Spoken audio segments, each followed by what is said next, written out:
दोस्तों, एक और नई वीडियो में आप सभी का स्वागत है। आज की इस वीडियो में हमारा सॉरी हुँ,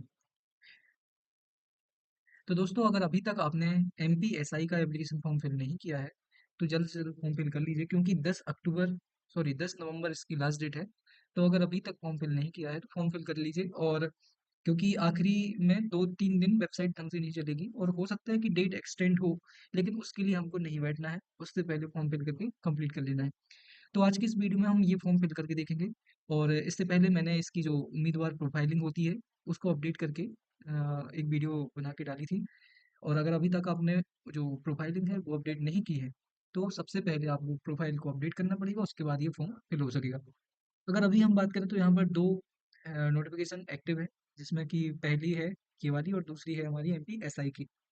तो यहाँ पर आप देख सकते हैं, यहाँ पर ये वाला ऑप्शन दिख रहा होगा, यहाँ पर आपको क्लिक करना है। फिर यहाँ पर आपको टिक बॉक्स पर क्लिक करके लॉगिन करना है। तो चलिए लॉगिन कर लेते हैं हम। सबसे पहले लॉगिन करने के लिए सामान्य पंजीयन क्रमांक की आवश्यकता होगी और अगर अभी तक आपके पास जो पंजीयन क्रमांक है वो आप भूल गए हैं या फिर पासवर्ड भूल गए हैं, तो इसके लिए भी मेरा वीडियो अवेलेबल है और उसकी लिंक डिस्क्रिप्शन में है, जिसे आप देख सकते हैं। तो चलिए सबसे पहले लॉगिन कर लेते हैं हम अपना पेज। तो यहाँ पर हम लॉगिन हो चुके हैं। लॉगिन होने के बाद आपको सबसे पहले अगर कोई भी इंफॉर्मेशन इसमें गलत है, तो ये चेक कर लेनी, क्रॉस चेक करिए। और मेरे हिसाब से आपको खुद का फॉर्म खुद ही भरना चाहिए क्योंकि जो ये एप्लीकेशन फॉर्म है, जब हम फॉर्म फिल करते हैं तो क्रॉस चेक करते हैं बार-बार। लेकिन साइबर कैफ़े से जब फॉर्म फिल कराते हैं तो कई बार इसमें थोड़ी-थोड़ी सी छोटी-छोटी गलतियाँ साइबर कैफ़े वाले कर देते हैं, जिससे बचने के लिए आपको फॉर्म खुद फिल करना। तो चलिए यहाँ पर हम आगे बढ़ेंगे। तो जब आप आगे बढ़ने पर क्लिक करेंगे तो यहाँ से फॉर्म फिल होना आपका शुरू होता है, जिसमें कि आपको सबसे पहले वर्ग बताना है। बिना वर्ग अगर आप पहले से कोई कर्मचारी हैं, पुलिसकर्मी हैं, तो वो सिलेक्ट कर सकते हैं। उसके बाद यहाँ पर आपको होम डिस्ट्रिक्ट चूज़ करना है, जो भी आपका होम डिस्ट्रिक्ट है। यहाँ पर अगर आप कोई भी इंफॉर्मेशन है जो जैसे कि विक्रम पुरस्कार से सम्मानित हैं या नहीं, अगर है तो हाँ करना है, अगर नहीं है तो नहीं करना है। तो और अगर यहाँ पर आप बेरोजगार हैं मेरी तरह, तो यहाँ पर भी आपको नहीं करना है। ठीक है? फिर यहाँ पर आपको क्या आप बोनस अंक लेना चाहते हैं? और अगर बोनस अंक आपको तभी मिलेगा जब इन 8 वर्गों में से कोई भी एक आपके पास हो। तो अगर आपके पास जैसे एनसीसी का जो सी सर्टिफिकेट होता है वो है अगर आपके पास, तो आप इसको यस कर सकते हैं और यहाँ पर 7th नंबर पर टिक कर सकते हैं। वैसे ही इन सारी की सारी इन्फॉर्मेशन को देख लीजिए और जो भी हो आप तो वो सिलेक्ट कर सकते हैं। फिर आपको यहाँ पर click here to select preference पर क्लिक करना है। जैसे ही यहाँ पर आप क्लिक करेंगे तो फिर से इन्फॉर्मेशन शो होगी आपकी और यहाँ से कुछ ऐसा इंटरफेस ओपन हो जाएगा। अब यहाँ पर आप देख सकते हैं 10th क्लास की यहाँ पर दिया हुआ है और यहाँ पर यूजी दिया हुआ है। सबसे पहली बात, यूजी का मतलब अंडर ग्रेजुएट होता है और समटाइम्स जो हम यहाँ पर इंफॉर्मेशन फिल करते हैं वो 12th की फिल करते हैं। लेकिन इस पर्टिकुलर केस में आपको यहाँ पर 10th की और यहाँ पर 12th की फिल नहीं करनी है इन्फॉर्मेशन। यहाँ पर आपको ग्रेजुएशन की जो डिग्री की आपकी इन्फॉर्मेशन है वो यहाँ पर आपको फिल करनी है। तो ये यहाँ पर गलती नहीं करना आप, यहाँ पर आपको 10th की इन्फॉर्मेशन फिल करनी है, यहाँ पर आपको 12th की इन्फॉर्मेशन फिल करनी है। उसके बाद आपको यहाँ पर पोस्ट प्रेफरेंस आप डाल सकते हैं। पोस्ट प्रेफरेंस आपको वही डालना है जो आपकी पसंद का हो। किसी को भी सोच के मत किसी का भी देख के मत फिल करें। सबसे पहले आपको पता करना है सूबेदार क्या होता है, इसका काम क्या है।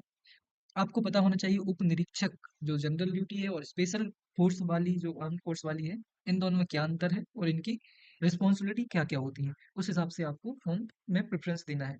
तो ये आपका खुद का पर्सनल डिसीजन है और इसको मैं बोलूँगा कि थोड़ा सा रिसर्च करके ही फिल करें।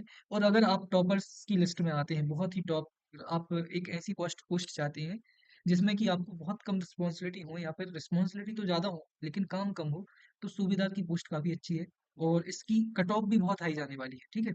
तो इसकी कट ऑफ भी हाई जाएगी। लेकिन समटाइम्स क्या होता है, आप थाने में ज़्यादा ड्यूटी करना चाहते हैं तो थर्ड प्रेफ़रेंस को आपको पहले नंबर पे रखना है। आपके अच्छे पोस्ट नंबर भी आएँगे तो भी आपको वही पोस्ट दी जाएगी जिसको आपने पहले सेलेक्ट किया है। तो ये बहुत ही सोच समझ के आपको फ़िल करना पड़ेगा, ठीक है? तो ये आपका खुद का डिसीज़न है, आप क्या चाहते हैं। तो ये कर लीजिए आप। फिर उसके बाद आपको यहाँ पर बताना है कि क्या आपको, तो इन दोनों ऑप्शन में आपको हाँ, हाँ ही करना है। यहाँ पर नो करेंगे तो फॉर्म फिल नहीं कर पाएँगे। जैसे मैं दिखा देता हूँ आपको। यहाँ पर जैसे ही मैं नहीं पर क्लिक करता हूँ तो कुछ ऐसा मैसेज ओपन होता है।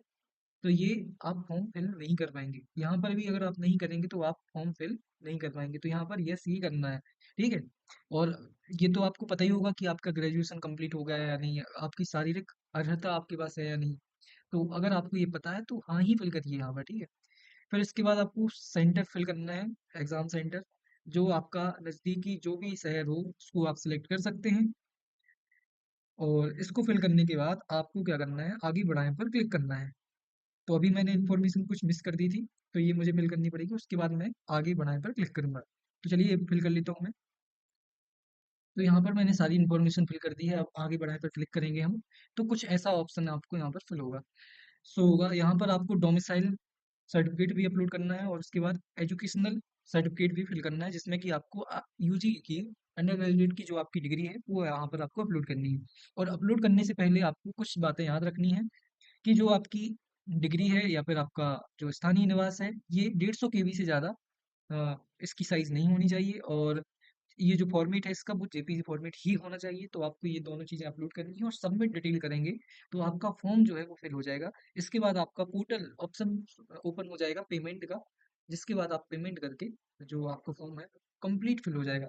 तो अगर अभी तक आपने फॉर्म फिल नहीं किया है तो फॉर्म फिल कर लीजिए और ऐसे ही जुड़े रहिए मेरे साथ। मिलते हैं अगली वीडियो में, पढ़ते रहिए, ध्यान रखिए अपना।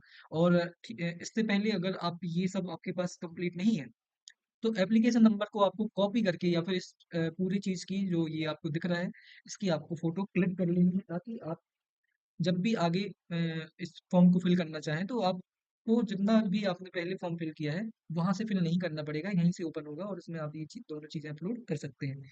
तो ये रही बात इस फॉर्म को फिल करने की। तो मिलते हैं अगली वीडियो में, तब तक के लिए धन्यवाद। पढ़ते रहिए, ध्यान रखें अपना और ऐसे ही जुड़े रहिए कोरा कागज़ पे, ताकि आपको और भी ऐसे नए कई सारे वीडियोज़ देखने को मिलते रहें। ठीक है, मिलते हैं अगली वीडियो में। Thank you.